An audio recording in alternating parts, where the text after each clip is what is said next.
Samantala dumating ang kambal sa Bean Store na nasa loob ng mall. Super daming tao ang nakasunod sa kanila. Kasama nila ang kanilang lola na nanay ni Charlene.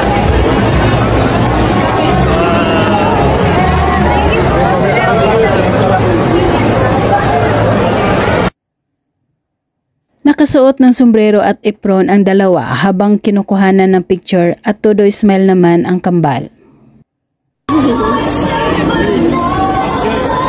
Sige nga, marunong kayo?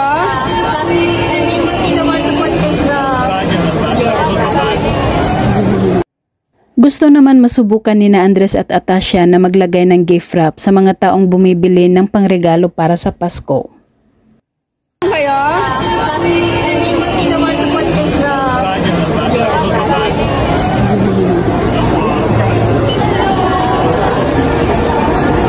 Ang ganda